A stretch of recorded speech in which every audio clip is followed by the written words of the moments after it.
Hello, we are live with a one-on-one interview with David HILLBERG. Candidate David HILLBERG said he would be at 1:30. He was given the links. We are waiting for him to join. We are live and we will be interviewing candidate David HILLBERG, just as we did John Drake, about his campaign and spending equal amount of time on the question of, do you support CalExit? All candidates who agreed to appear in these one-on debates have agreed to appear in the one-on-one debates have agreed to these terms. Whew, a lot of phone calls this morning. Sorry. Let me call David HILLBERG again, and let's see what happens.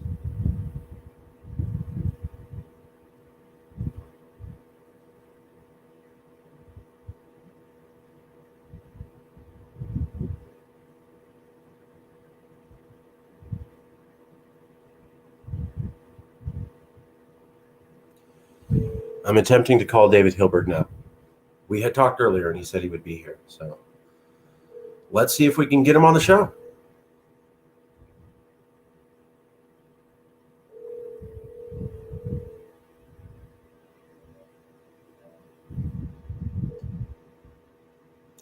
Hi, David. Please leave your message for... Hey, David. David? Yeah. Hey, could you click the StreamYard link? I did, and it just put me onto a stupid screen that says, "Here, come join our," but it doesn't take me to anywhere except for the advertisement for the website. Okay, did you click it through the email? Yeah, I clicked it. Well, it came in the email, but the email didn't. I had to actually put all the numbers and stuff on the thing because it just came up with, just regular writing. It wouldn't transfer over to the editing. Okay. Is there a way that you could exit the screen and re-click that link? You should only have to click the link for you to enter the studio. You shouldn't have to construct the link. Just click the link. Okay. Let's just try that. Just exit out and click the link again. Okay.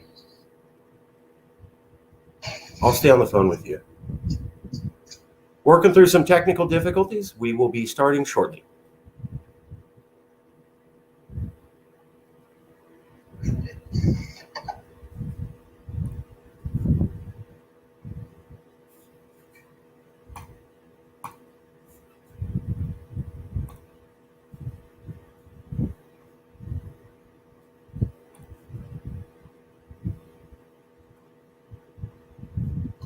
Hello.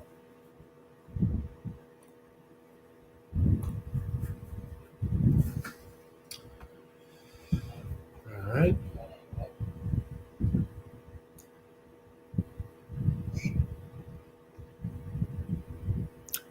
Could you click the link on your phone in the text message? Hello? Yes. Hi, this is Marcus. Yeah. Could you click? Let me just give out a suggestion. Could you click the link on your phone? I just pasted it to your text message. It would work on a phone? I don't know. Let's give it a shot.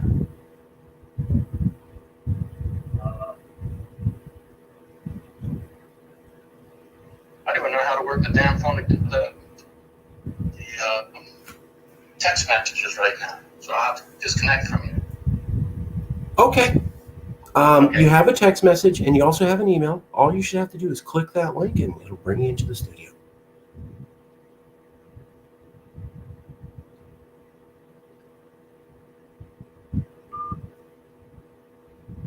Okay, technical issues. We're figuring it out. Hopefully the candidate can join us and we'll get going.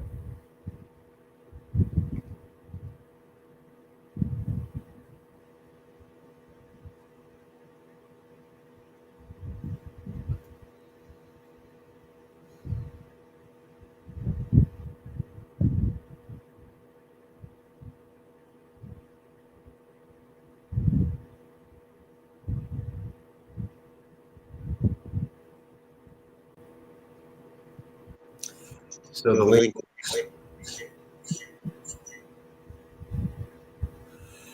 Okay, just checking. The link works. I'm not sure what the difficulty is. We have an interview scheduled with David HILLBERG. He said he would be here I talked to him on the phone. He's attempting to activate the link. Really can't do anything until he shows up. So we're just sitting here and waiting.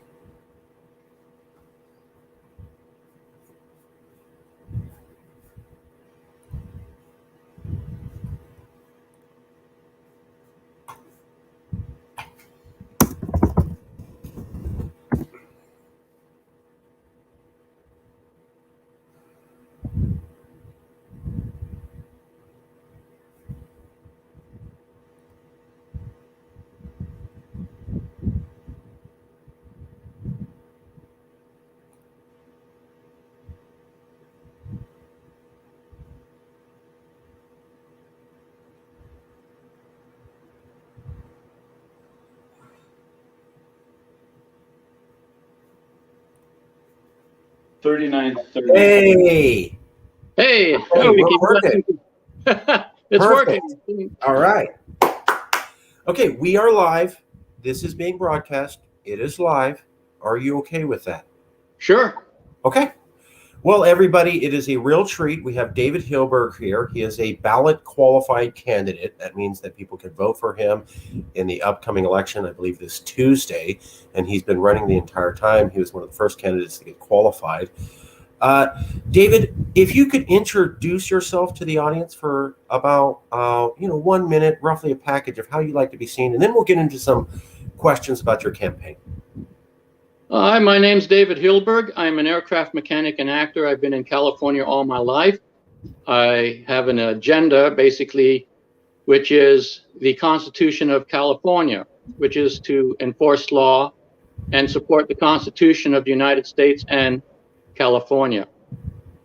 And because our governance has gone so far off the rails, there's very few solutions left. And that's why I'm running, because I'm a non-represented citizen like many other Californians.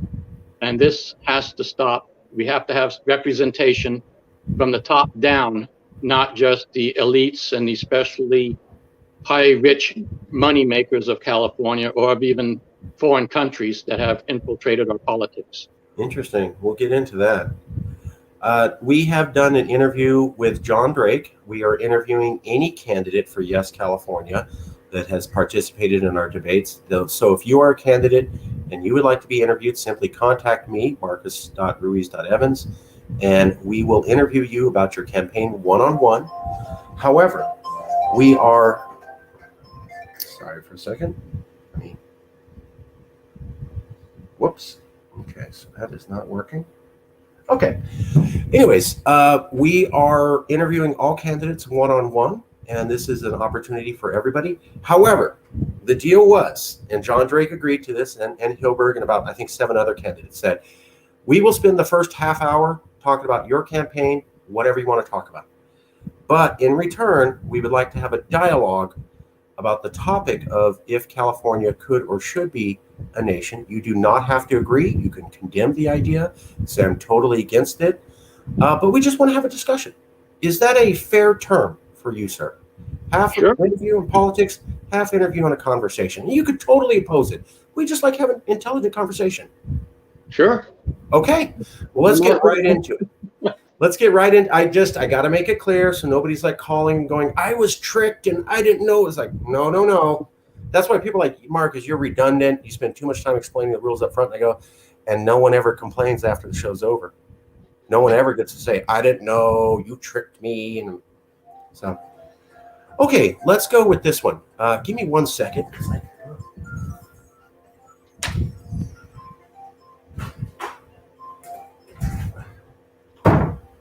All right. Technical difficulties. All right, getting right into it. I'm sorry. Give me 1 more second.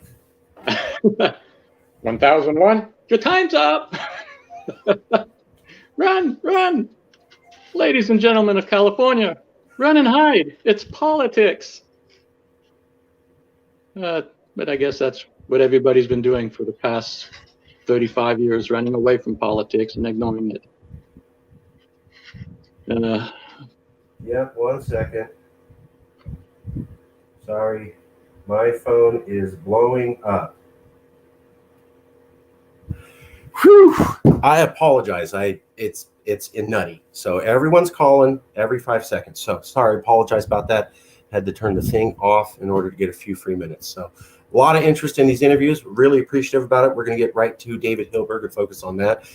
So David, let's get into it. I'm going to ask you a series of questions that the intention is to prompt you to answer them, to explain yourself in the best manner possible for your campaign. So the first question is, why are you different than the other candidates? What is it that you're saying, planning, intimating, or suggesting that the other candidates are not? What is it that you bring to the governorship that no other candidate would do, and why? In your words, sir. I have over 45 years of inspection experience in aviation, which means I have to find fault and problems with the aircraft, even though there may be none. I act as if everything has fault because people's lives depend on it. Throughout my life, I've had a keen sense of mechanical abilities and intuitions in mechanical equipment. So, being that said, politics or our nation's governance is that of like any other machine. They have documents which our government has published from the onset of our creation of this nation. And those are the manuals of this nation, and they haven't been following those manuals. So the machine of the nation is ill-adjusted, broken, and downright, some parts just need to be replaced. The human factors, in aviation, we have what's called human factors. You could have a perfectly good aircraft auger into the ground, and you must investigate why it augered into the ground, even though all the systems were normal and are acting as post-crash, as they say. We have flight controls that have continuity, but my question always is to the FAA, you have continuity, but are those controls in rig? Are they hitting the stops? Were there enough flight control movement to control that aircraft? And in some instances, the word is no. I investigated a crash back in 2016 for an insurance company. It had control continuity, but due to the fact that the controls were not rigged correctly, that airplane crashed into a hangar. Both occupants survived the crash, and no one brought to the attention that the aircraft was poorly rigged. So due to the flight conditions, it crashed. It was weather, weight, and the rigging of the controls that caused the aircraft to crash. Now, in California, everybody wants the cure of these symptoms, which is ailing California. They talk about the fires, they talk about the homeless, they talk about the lack of energy, they talk about the lack of water and all such. And those are symptoms of a major problem. We have basically in our government people who do not do their job. We have influences way and above in our government that need not to be there. We have politicians so worried about getting reelected that they neglect their duties as our representatives. And some take gleeful pleasure in harming the citizens, carrying out all these weird, unconstitutional, unlawful acts upon the citizens, in which I call the scorched earth concept. They let prisoners out. They redefine felonies and misdemeanors. They move around and say, oh, we're going to keep high-speed rail, but for what function? Because it goes nowhere. All it is a big laundry machine for the money to go in and money to go out. I've noticed throughout the years that they were using policies to violate law. We have an illegal alien problem in the United States. We became a sanctuary city. Why are we that? We're sanctuary state. Why is that? It basically flies in the face of Section 8 of the Immigration Code saying to the federal government, up yours, we're going to break the law. Even though there are citizens in jail today because they did the same thing that our government is doing. We have death row. That should have been cleaned out years ago. People, when they act in malice in a crime and kill somebody, it come to the point now they're killing them just for the fun of it. It's not because, oh, I accidentally pulled the trigger because I'm robbing you. It's like, well, you killed them because you're doing a crime. And they come up with, oh, we have hate crimes. There's no such thing as a hate crime because every crime is hate. It's called, give me what's yours, and I don't care what happens to you. That's the same as our government. We have a new tax out now, a mileage tax of 8 cents a mile. Okay, who's that going to hit? They're going to hit the working class with that. You think the rich is going to worry about, oh, we're going to go this, that, and the other thing, and they have enough money to cover it. But have you got $6,000 or $8,000 in your pocket a year to pay the government for the mileage tax? And how are they going to enforce it? Right, you're talking the vehicle miles travel tax versus the original level of service one that they're trying to use, or an additional gas tax, and then you're talking about death row and the fact that California has, I think, one of the largest queues of people on death row just sitting there because nobody gets executed, I think, since the last 25 years. And then you were talking about how California has a policy of ignoring federal law willfully when it comes to undocumented immigrants who are technically not American citizens. Is that a fair summary? Yes. Okay. And then I think what you're also saying is that what you bring that perhaps other candidates don't is that you have a very mechanical mind. You would come in and look at how the system's working, look at the machinery, figure out why it's working or not working, and identify specific parts. And that sort of deconstructed engineering, reverse engineering mindset is something you developed in your industry, but it's also something you're saying politicians don't typically think about doing. Is that fair? It's true. Our pilots, or our governments, which are the pilots of our airplane of the state, they've overgrossed the aircraft, they're out of CG, and we're going for a crash because they don't know how to operate the aircraft. The pilots of the state. I love that. That's a campaign phrase. Although, the pilots of the state. They don't know how to operate the aircraft. Someone needs to get in, pull apart that aircraft and see, was it actual human error or mechanical error? Is that roughly correct? It's a little of both. It's basically putting the parachute on the pilot and kicking him out the door. But in this case, forget about the parachute. Just kick him out the door. Ooh, David, that's a little bit rough. That sounds like the way Bernie Sanders talked about a revolution. Is that what you're getting at? Well, there has to be something done because law enforcement are not arresting those crooks in power. Nancy Pelosi said no one's above the law. Well, here we are. We have great examples of lawlessness and debauchery going through our entire government, from state of California all the way east to the, Capitol building. We have politicians who actively look at our citizens and say, you're nothing, you're terrorists, you're deplorables, you're everything that is not a part of their party rule. You are an enemy to them. We are terrorists to them.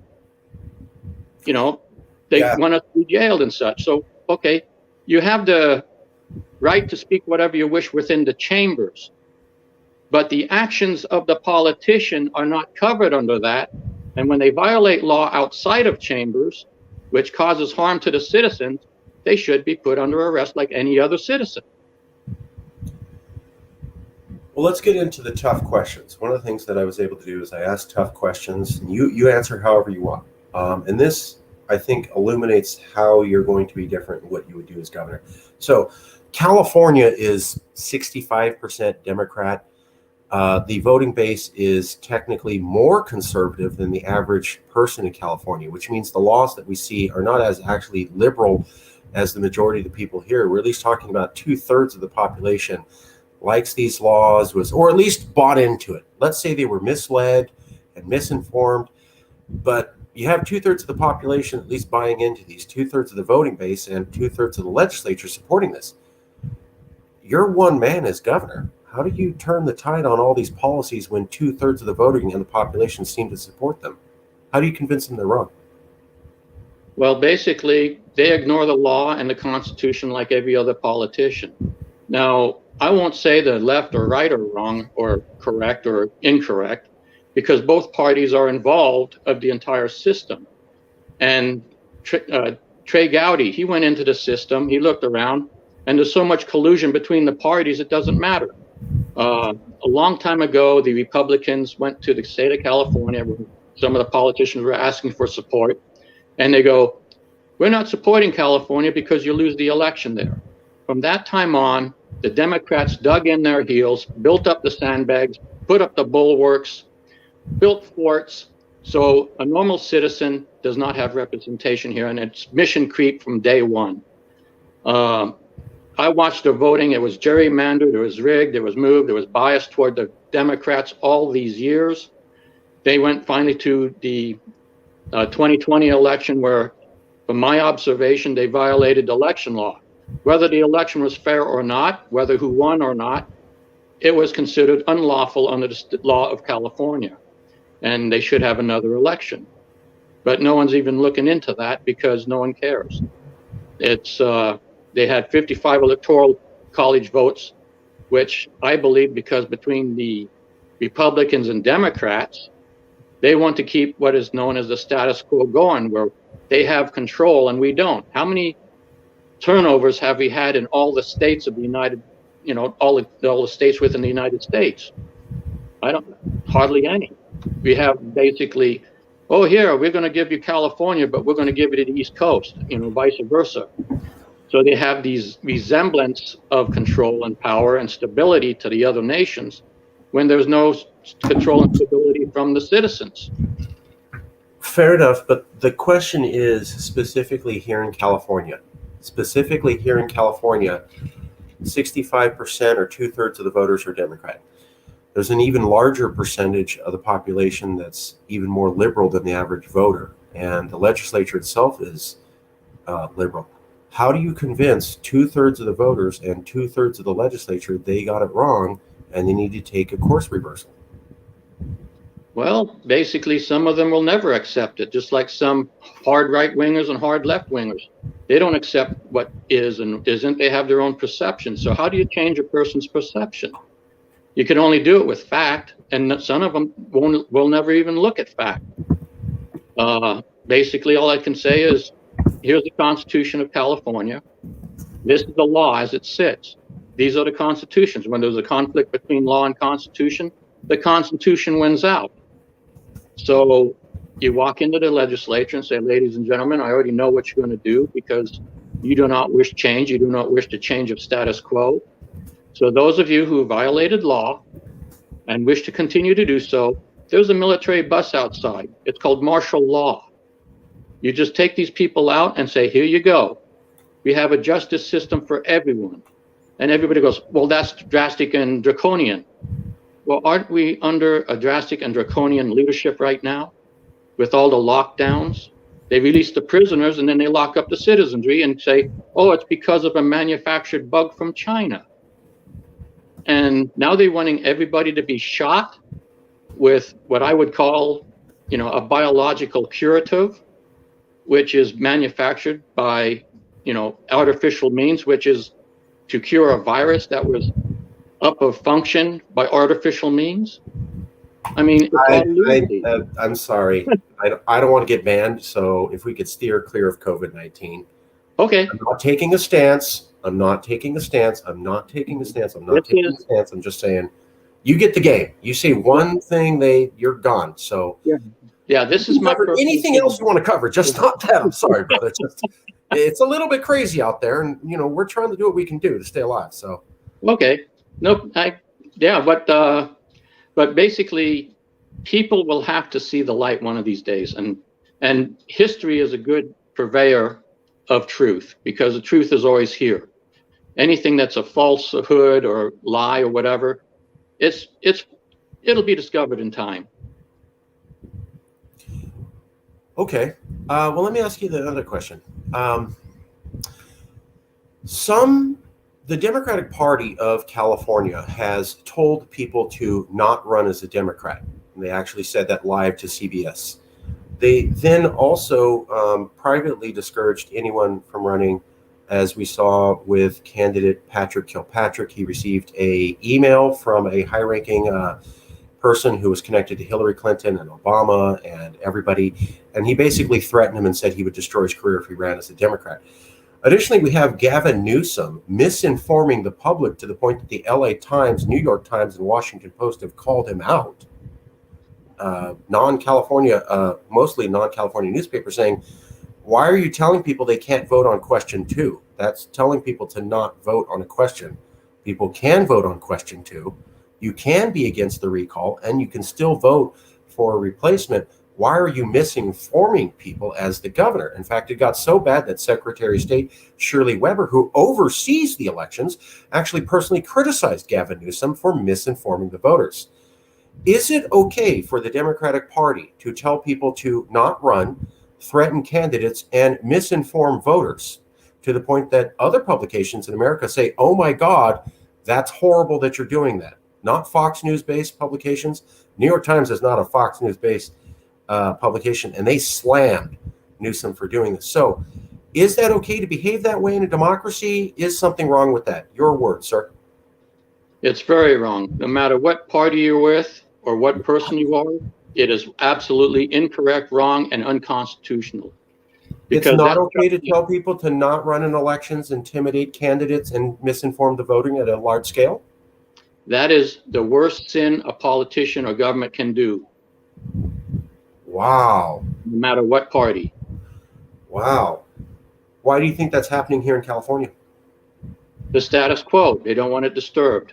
My personal feelings are those that are winning are already bought off by those in power. They want the status quo so bad that they will actually have candidates of their choosing to run, and the media, mass media, all the news corporations and that, they go, we're going to back this guy with money. You know, it used to be said that the mother's milk of politics is money. Well, the milk of politics is soured, and the baby's starting to die because of it. So it's like, you know, it's an uphill battle for any candidate. You know, all you have to ask is, what is the past like? Or look back to the past, see what it was, see where we are now, and if it's part of what they wish, which it is not the citizens, it will continue to get worse. There's no curative answer to keep treating the symptoms when the disease continues to walk the halls of power. How long have you lived in California? All my life, over 60 years. Okay, were you born here, raised here? Born and raised here. I was basically based up at Fort Ord, and I wanted to go to Germany or Korea or someplace out of the stinking state, but the Army puts me at Fort Ord. You know, they called it the Planet Ord. Oh, because you're so cut off from everything? Well, it's the politics. Politics seeps into the military like anything else. And you go to any other part of the military, like the Army in Fort Bragg or Germany or whatever, they play Army. At Fort Ord, they played politics. Okay.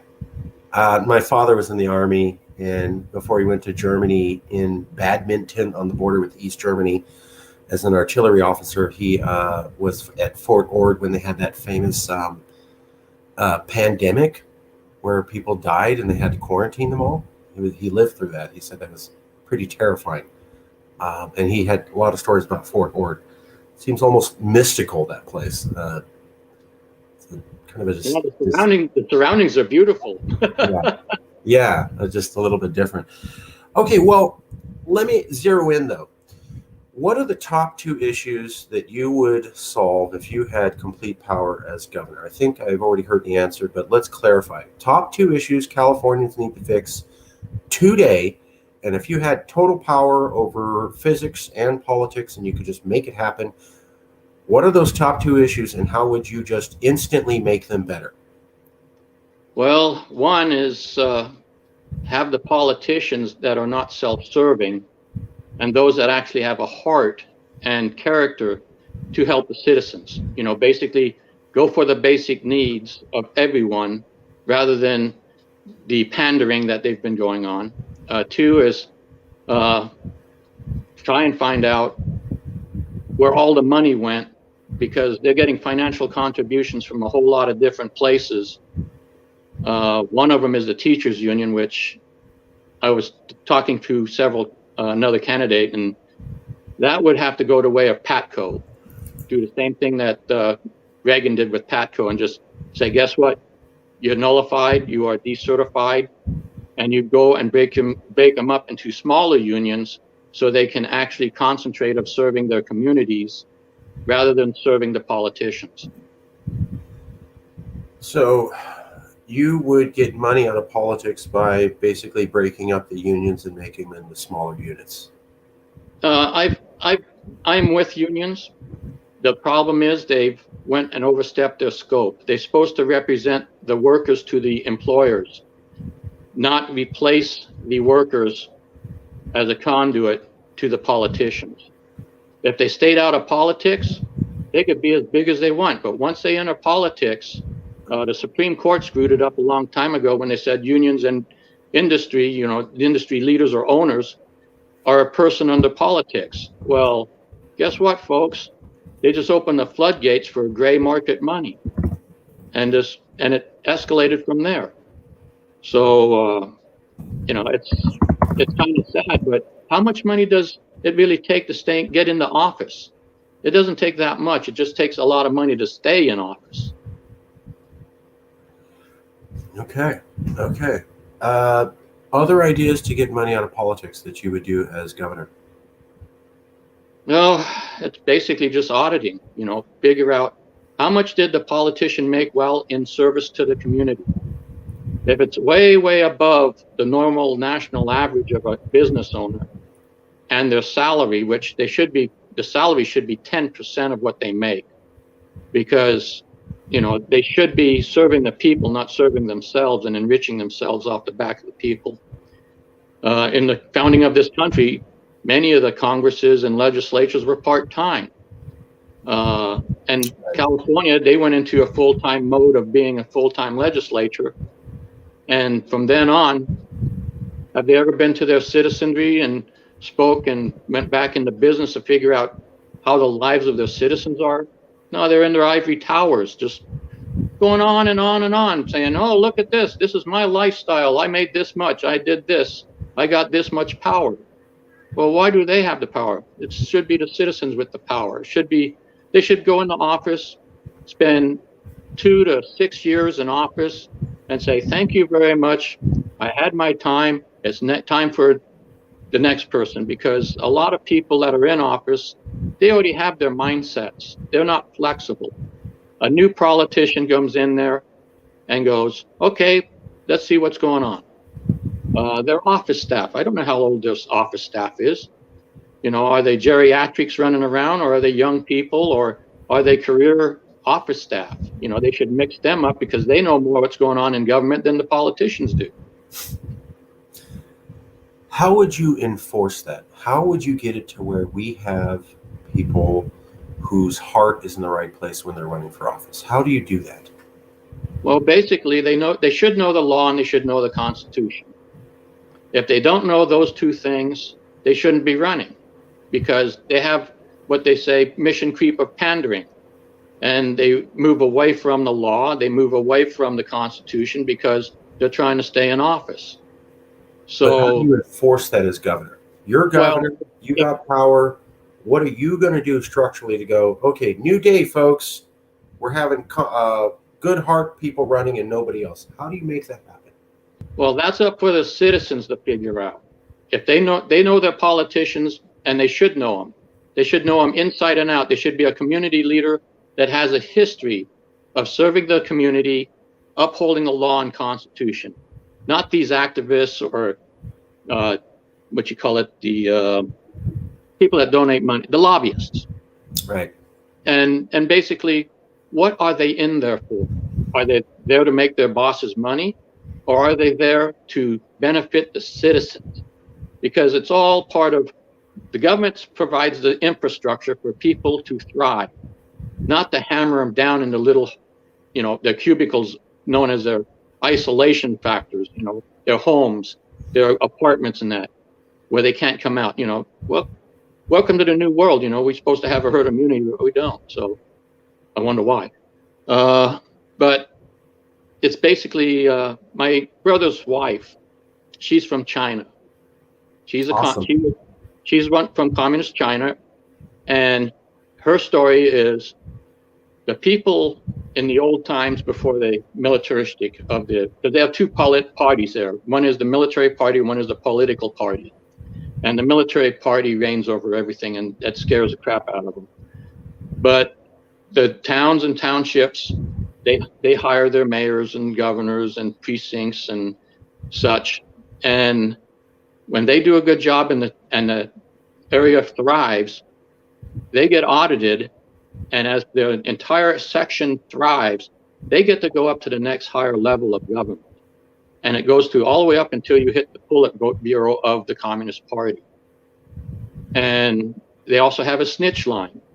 If you're a corrupt politician, you go and you're basically arrested. Then they give you 3 trials. And if you're found guilty, you are executed. If you are contrite and say, yes, I've sinned, I did this against my fellow citizens, then they are put through an re-education camp, and then they are banned from politics for the rest of their lives. Well, here, you look at our politics, and they break all sorts of laws, bend rules, make policies to harm the citizens, and yet they get continually re-elected. Right. Interesting perspective. Perhaps our system of democracy isn't the greatest compared to everything out there. It started out great, and like anything else, the people who wanted power at all costs just screwed it all up. So what I'm hearing, I'm going to summarize. Tell me if I'm getting anything wrong. You're saying, hey, I have a mechanical mind. I have a ability and training to pull things apart and figure out what works. And I'm going to bring that engineering laser focus, surgical, as governor. As governor, 2 issues I'd be looking at is the dark money and funding. We would do audits on everything, everywhere. We'd also look at busting up unions into smaller pieces so they could less control the elections. And I would want other people with good hearts to run for office. And while I could not make that physically happen through the law, I would use the bully pulpit, basically my embodiment of the governorship, to inspire that with the public. Is that a fair encapsulation of roughly what you're saying, sir? I would say so. Okay. What other thing, so we'll go to the fun part. You and I walk into a cigar store, and I'm buying a cigar, and I got to go. Wife's calling, kids calling, mom's visiting. I got a lot of people I need to get home and please. And I see you, and I go, hey, that's David HILLBERG. He's running for governor. And I go, hi, and I shake your hand. You have 2.5 minutes to get my vote, and only 2.5 minutes. And I've never met you before, and all I know is your name. What would you tell me, sir, to secure me as a fan for you in this election? 2.5 minutes. Well, I go, hey, how you doing? My name's Dave HILLBERG. I'm running for governor. And I know you're in a hurry. I would encourage you to vote yes on the recall, and do your due diligence and vote your heart's content. If you want to see the politicians who've been destroying the nation and the state go to jail, vote for me. The other ones, I believe, are just, going to play politics as usual. I'm here for the cure. I'm not here to cure the symptoms, because the symptoms always return when you have a disease going through government like we do. And hey, if you're smoking a cigar, I would probably go what type of cigar it is, because I like the aroma of cigars, but I don't smoke. I have asthma. I can't smoke, but I love walking by a cigar store. I'll slowly meander through. It's wonderful. I can't smoke them. It's hard to breathe afterwards, but boy, I just love the aroma of, you go in there and it's just all your senses. It just washes you over with that tobacco smell. Anyways, that's not what this is about. Okay, that's pretty good. That's pretty good. I would throw in airplane rides. Go, hey, I'm a pilot. If you vote for me, I can hook you up with airline tickets or airline rides, even if it's not true. I just, Well, we give rides to everybody here at the airport. You come by and you visit our hangars. We have friends that fly a P-51. They have rides in that. We have several pilots that are just going around going, hey, you know what? I got an extra space in my airplane. Want to go up? Hey, okay. Or some with a helicopter and go up in a helicopter. Heard it here. You heard it here first. This is the only candidate who will hook you up with free World War II fighter plane rides. I don't know any other candidate. They're not free World War II rides because it's a lot of money to get the plane up. But there are other pilots on the airfield that have private airplanes that'll give you rides for free. Okay. One of them's a P-52 Mustang? P-51 Mustang. Lady Alice, he sells rides for it to support the airplane and keep the maintenance up. And that was the plane that defeated the Nazis. The Göring's Luftwaffe, I believe. Yep. Okay, yeah. So, hey, if your granddad was in the war like mine, you can get a free ride for a World War II plane. That sounds awesome. I would lead with that before you get to your politics. Like, look, I can hook it up with plane rides. I'm joking. Hey, the great panderer strikes. Hey, Trump, say what you will about him, but he showed up at those communities with his helicopters and he gave everybody free helicopter rides, and the voters loved it. He was trashed in the news for doing that, but voters kept talking about those free helicopter rides easily for the next year. I mean, that was earned media. He put a whole family in the helicopter. They just go up and come down. But everyone in that family was talking about that too. Everyone they knew, every bake sale. I mean, they trashed him going, this is a gimmick. But I go, it's working though.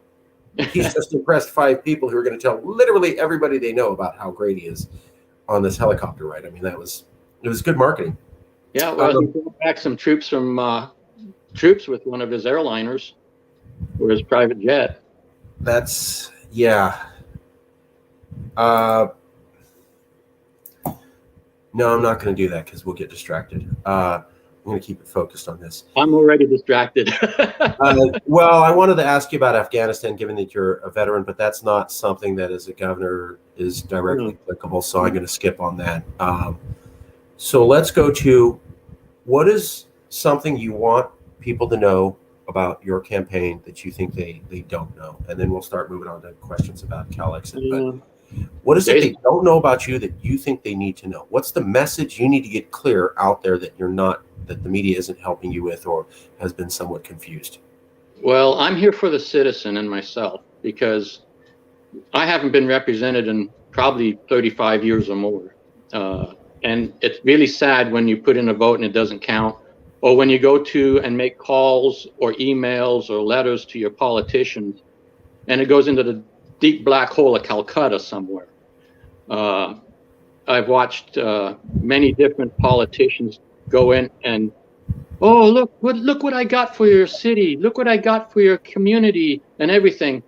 And it's like, yeah, but what about all the other negative stuff our government is doing that is harming the citizens? Yes, you're fixing the beaches. Yes, you're doing something for some part of the community. But as the state as a whole, what have our politicians done collectively to actually benefit all the citizens, not just one particular ethnic or traditional group or whatever, one classifications that they put you in a little box? What have they done for all the citizens of California? And I sit there and I look at all these special programs because the Constitution and law is supposed to apply to all. And it's not just, oh, we're going to give you this and give you that and bolster you and your group above the other citizens just because they want their vote. The law should be applied the same to every person in the country or the state. We had this one political contributor who was killing black people just for the fun of it by giving them drugs and doing whatever. And it's like, okay, why did it take over 2.5 years to throw him in jail? It's like, yeah. And you look at the some of the people and it's like, okay, here's a guy who gets no bail. Well, why did he get no bail? Because he can't afford it. Or they just made a law that exempts certain people for certain crimes because they don't have money to pay the fine. Guess what? If they don't have money to pay the fine, then they're in sorry shape more than what they need. And they need to go and say, guess what? We have an attitude problem here because we have someone that is, above the law finally because they can't pay. As our state becomes so entrenched in looking for money, they're finding people, oh, you can't have a turtle snorkel because you have to ask for it in the diner. Well, all these masts that I see on the ground, they make it their way to the ocean. So now we're waterboarding turtles. So that's a good point. That's a good point. I've seen a lot of masks on the trash and in the streets. Not good for climate change at all. It's not good for anybody. And we had a mayor over in Fullerton, and we had a meeting, and it's one of those public town type meetings. And he's talking how superior he is on walking around a lake and picking up trash. And I looked at him, I go, well, why don't you have a couple cops enforce the littering law? And once a couple of them get ticketed, they'll find and pass the word around saying, yeah, they give tickets for littering. Oh, I can't do that. That'll make us look like a draconian state, a police state. It's like, you know what? If you're not willing as mayor to enforce the law upon the people that cause crime, and I don't care who you are, if you have pride in your country, pride in your state, pride in yourself, you're going to put that litter in your pocket and throw it away in the proper place rather than being a jerk and making the place look like crap. So, it's like, come on. It starts from the ground up and the top down. Yeah. Okay. We're going to go to the other portion of this interview with your permission. You can completely be opposed to this idea, trash it, hate it, doesn't matter. We just want to have a conversation. We just like having conversations. And we think that in a democracy, it's okay for people to discuss futures. It's okay for people to discuss changing their government as long as they are exclusively talking about using a legal system to achieve that change, and they're not talking about using violence in any capacity. We think it's okay for people in democracies to have conversations about the way their government should go. In fact, the United Nations, in their charter in 1945, said that every group of people has the right to explore the concept of self-determination. It's a universal right. So let's start nice and easy. The concept of California becoming a nation. Bad? Good? Maybe think about it? Not sure? Any answer is correct. Well, I personally, either way, I don't really care because first, if you don't get the crooks out of politics, you're going to have a crooked nation. We'll have a third world country in front of the West Coast before you can know it. You have to have an infrastructure that is able to support itself. Okay, so you become your own country. So, okay, electrical, where's your electrical infrastructure? Fuel, where's your fuel infrastructure? And where's your self-determination of your own military force to enforce your borders? The citizens. How will you care for the citizens and say, okay, we're going to have a separate country here, but you have those dissenters that will immediately go to violence, others will go to apathy, and others will flee. How do you support every system of a government? Okay, what type of monetary system will you use? Because are you going to use piggyback off the U.S. monetary system, or are you going to come up with your own monetary system? And what values of leadership and that of the citizenry, what type of values do they carry and what do they have? In Africa, back when I was growing up, you had to have a scorecard to figure out who's running the place and what countries being installed and uninstalled and what was going over there, because titles and stuff and everything changed back and forth so much. What does the new country's constitution, what rights will the citizens have? What responsibilities would be transferred from the citizens to government and government back to the citizens? So it's like, okay, how are you going to facilitate a national airspace system for the state? Are you going to incorporate the Federal Aviation Airspace System? Are you going to incorporate your own? So it's like, okay, you want to be a different state, or it's this separate country. So what are the pros and cons? You have to weigh every one of those. And you look back at it and say, okay, how many new nations that are in the world today are no longer around? Or how many are under constant threat of violence from a neighboring country? What about infiltration of good versus evil? You know, do we have a government that is capable of withstanding the influences of other nations, so they actually become those nations and become a puppet state? You know, Castro, look at Cuba. He was basically, he approached the Republican side and the Democrat side in the United States and said, I need your support. And when he didn't get support, he became communist. But he was a tyrant, he wanted power. So is the same thing going to happen in the new country? You know, import-export. How are you going to handle import-export? Because a lot of stuff that is manufactured is either manufactured on the east coast of our own country, or you have to export it from another. So everything that's from the top down, the bottom up, the right side, the left side has to be considered. Otherwise, it's just going to cause havoc for everyone involved. So you're not necessarily opposed, and I find that interesting as a veteran. You're just saying, hey, as long as it's peaceful and legal and you have basically all your homework done, you actually have the pad poured in the house, the sewage line, the electrical, everything it's going to take to have a full house actually working. If you have all that worked out, maybe this is a reasonable idea. But if you don't have big questions like corruption, the electrical grid, the fuel grid, maintaining the border, then it seems a little bit silly. Is that a okay synopsis, sir? Yeah, yeah. Look at Robert E. Lee.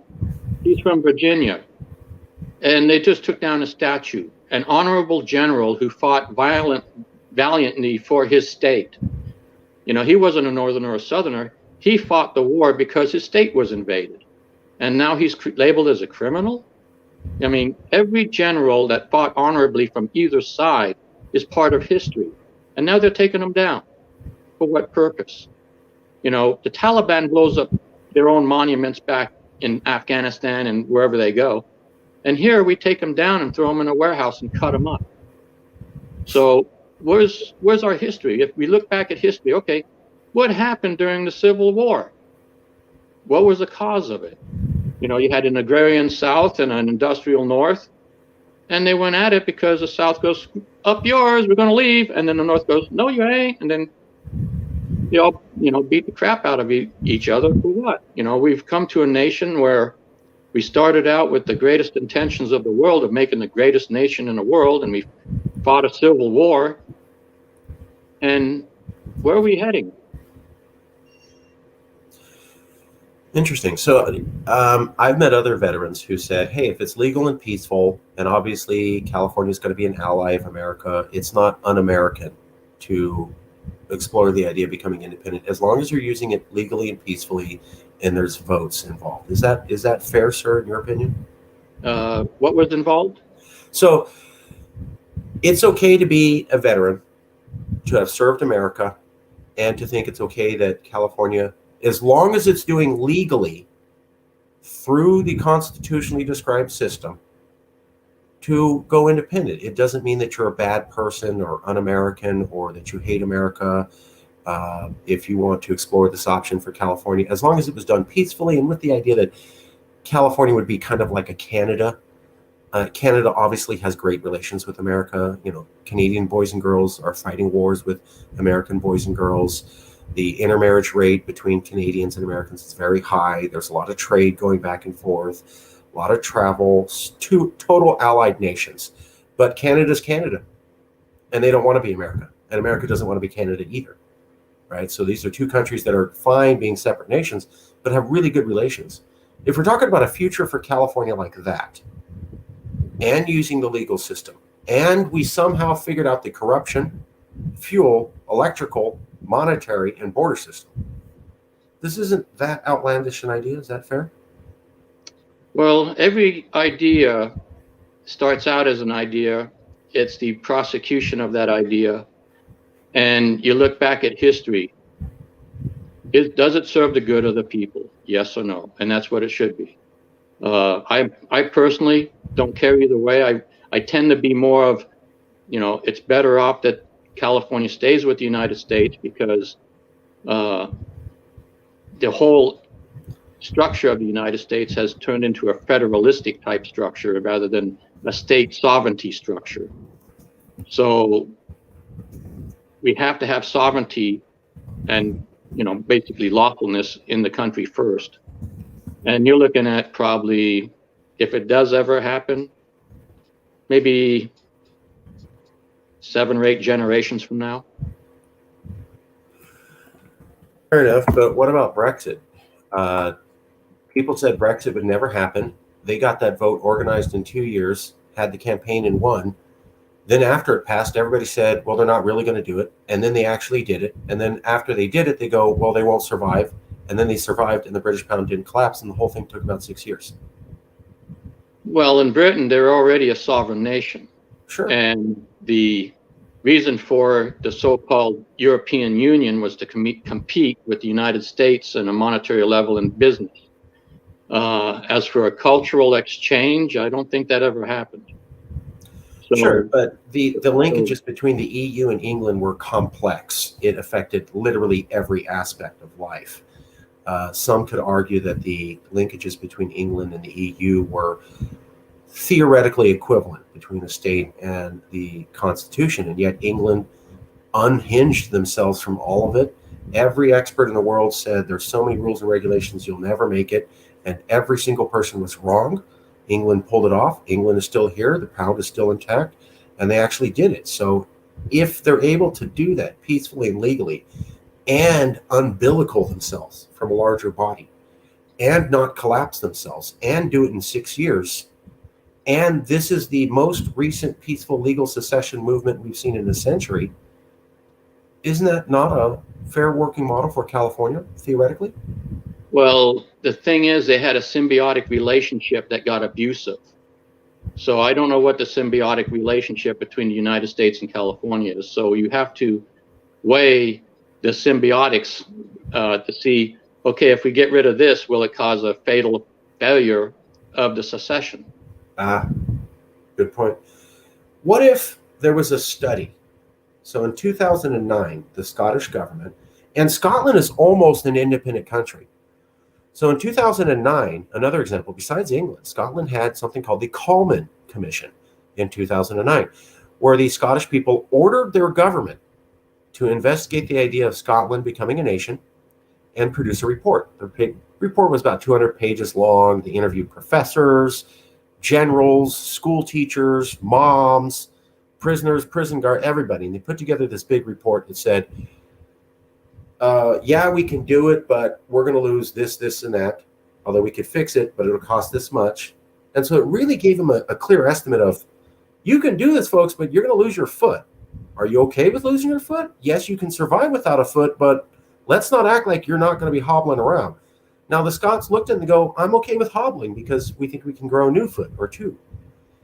And in 2014, they pushed the British government to have a vote, and they had the vote, and they almost won. So they went from a report in 2009 to 5 years later, almost having a full-blown vote for almost full-blown secession. That's a second aspect that shows. And Scotland was part of the UK. It wasn't a sovereign nation that tried to leave. It was fully integrated with the UK for, I think, half a millennia. And yet it was still willing to umbilical itself. And the whole process took about 5 years. Given these top two examples, doesn't that give hope in California that if we had a study here, perhaps we could study the issues and perhaps we could move to making an intelligent decision in half a decade?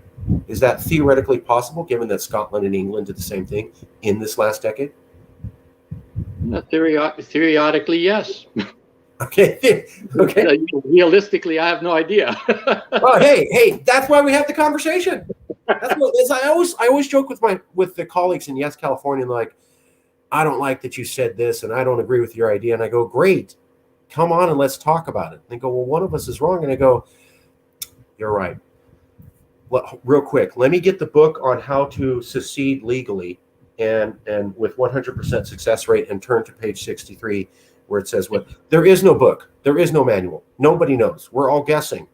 I've seen where Nigel Farage, who got Brexit passed, was like, we were guessing. We took a stab at this, then we took a stab at that, then this didn't work. So even successful people guess. That's why we like having the conversation. If you were governor, you're governor, and there's a legal vote, and it shows 60% of Californians want to explore independence, and the vote was legal, and it was peaceful, and there was no ballot box rigging. It's actually what 60% of Californians said. Would you, as governor, at least attempt to follow the will of the people, or would you say, sorry, bridge too far. I know I'm an elected official. I know a majority of the people spoke, but I'm going to ignore the will of the people? I would study the proposition and let the people look at that and know all the pros and cons. And I would basically authorize the investigation of it and run the proposal down until a majority, a greater, what they call a supermajority of the people say. If 75% of them said it, then move on. Just keep it working until to the point where, hey, you guys, when the population is basically along, as they say, along for the ride, and they're not opposing anything in any drastic matters, just say, here you go. This, because you have to have a lot more than 61%. You'd have to have, so many people for it, because it basically, that close is too close for the citizens. The citizens are still in a sway back and forth to figure out from day to day what they're going to do. So it's basically go ahead and do the study, and we'll leave it at that and go from there. Brexit passed with 52%. Every international court and nation recognized that. That is now the international standard, is a simple 52%. Not good enough for California? Need to go higher? I'd go higher, basically because we have no idea what our population's going to do. Some are this way, some are that way, but until you have more people in line and figure out what's going on, and we have all the symptoms of our disease of government is cured in California, we shouldn't make any moves until our disease is cleaned up, because no matter what the new nation is, those in power will always somehow get more power during a transition between whatever state to state or country to country or whatever it is, because that's their nature. They're the grifters of the world. Let me ask you two questions, though, as a Republican, as a conservative, whatever I don't fit those groups. whatever the right terminology. Something. You're not a super Bernie Sanders lefty. Is that fair? True. Okay, so for a non-Bernie Sanders hardcore lefty, love communism, Karl Marx fan, you're not that. If I said, wow, I totally blanked out on the question. Okay. Wow. That is ridiculous. Oh, no. I had it and then I lost it. That never happened. Okay. Let's say, here we go.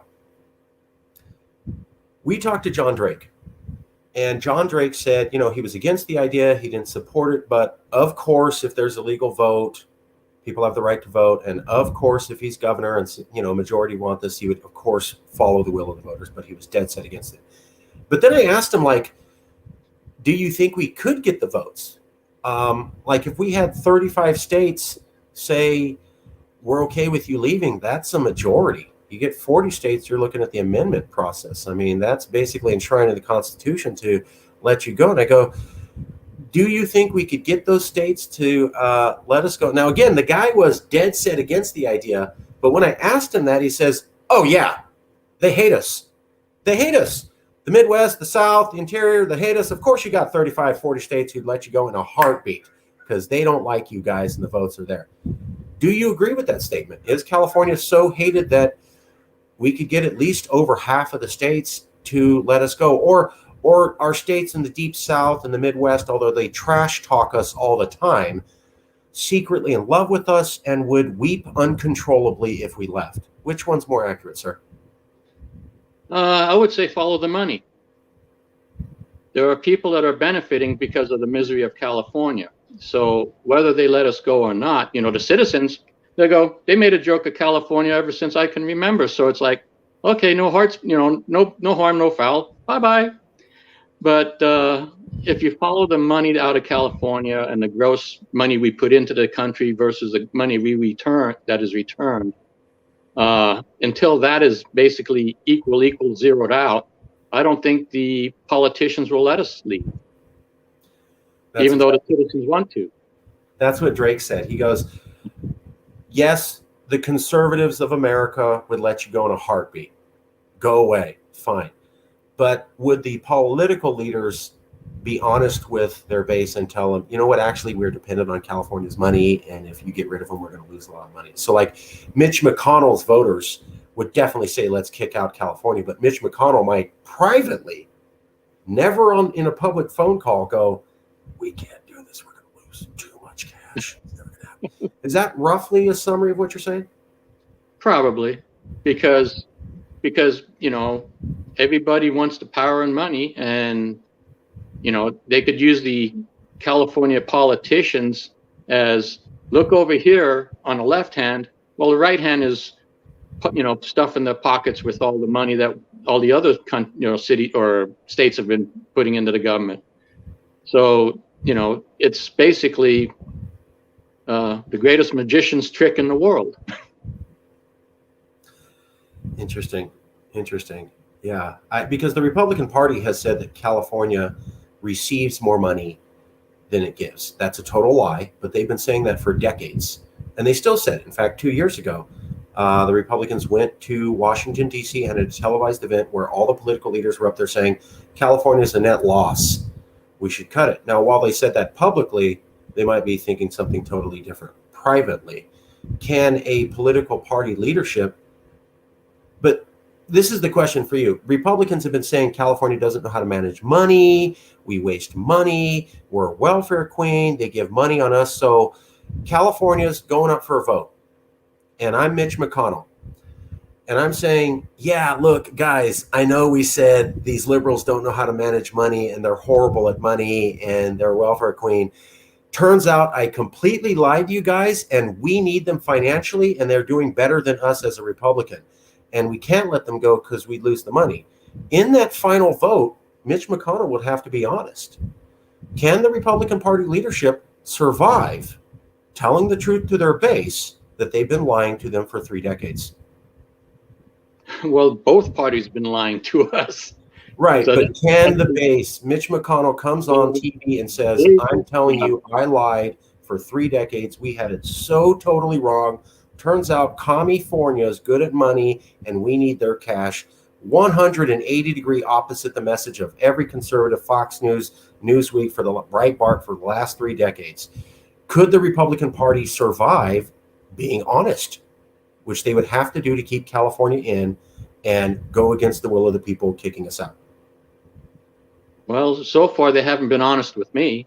So okay, fair enough. To be kicked out of a rally, it's like, hey, All right. Fair enough. Okay, we're going to go to closing statements. 2-minute closing statement. Candidate HILLBERG, how do you want people to see you? What would you like them? How do you want them to remember you, sir? Well, basically, it's like this. But I'm just a citizen. I got tired of the bullshit that's coming down from the top. Pete, this is a PG-13 show. No offense. So we call it something else then. Bull stuff. Bull stuff. Bull Yeah. stinky. Oh yeah. Okay. But I'm running because I haven't been represented in 35 years. My vote's been denied. My voice has been denied. I'm running under the California state constitution, where the governor is supposed to enforce law and support the Constitution of the United States and that of California. All the views that I spoke are just my own views. It's up to the entire citizenry to guide this nation, not the politicians. And I want to clean up the politicians because they have their own map and the citizens don't have one. I don't have a website. I just ask people to Google my name, David HILLBERG, and my email is davidhillberg@yahoo.com. I answer everything. I just ask that people don't ask me about trying to restructure the space program because that's a federal thing, and I got too many of those calls. So, but you know, it's sad we're at this point because the government should have been running things the way it should be long before the recall, long before the double stack up of petitions on the first recall, the split vote on the election, and this recall. It's been way too long. Even before him, you know, Arnold Schwarzenegger said he was going to blow up the boxes. Okay, we still have the boxes of government, and they are as smelly as ever, and it's affecting the citizens. So, you know, I ask for a yes vote, and vote your heart. You know, if you want to see politicians go to jail, vote for me. If you want politics and a long, drug-out political matter, you vote for any of the other candidates. So I thank you very much for having me on and talking the wind and blue skies with what the theories and everything should be or could be or may be and never be. But all I can say is I'll follow the law and support the Constitution. And I hope I get Nancy and Newsom in the same cell so they can share their 3 hots and a cot for about 20 years. Whew, wow. I remembered the last question I was going to ask you. Oh. Every business in California has to do a level of paperwork and regulation for the California government. And then they also have to do a level of regulation for the federal government. My favorite go-to example is unemployment benefits, health insurance, safety. There's Cal OSHA, and then there's OSHA. There's almost a California agency for everything the federal government does, and every business has to file 2 forms. 2 tax forms, 2 forms. Would it be good or bad for business to wipe out 50% of all the forms and bureaucracy that administrative bull stinky that businesses have to deal with, which would happen if California was independent? Is that good, or is it a bad thing for business that 50% of their overhead is wiped out instantaneously the moment California is independent because we no longer deal with federal regulations? Well, what they need to do is codify the regulations with the federal government so they don't have to have dual paperwork. Sure. Also, Sure. a lot of the fees, taxes, filing fees, Sure. a lot of it needs to be reduced. Sure. But government needs to stay, you know, all the government should say is, are you polluting and where's our tax money? Everything else could be none of their business. Sure. But the question is, I'm a business and I have the option to have 50% of my bureaucracy removed instantaneously. Is that good or bad? It's good because more time away from paperwork is more productive time. It's like the FAA. Oh, well, you did this? Okay. The stack of paperwork's this thick. It should be this thick. It should be 3 or 4 pages, and that's it. Last question. Talking about corruption.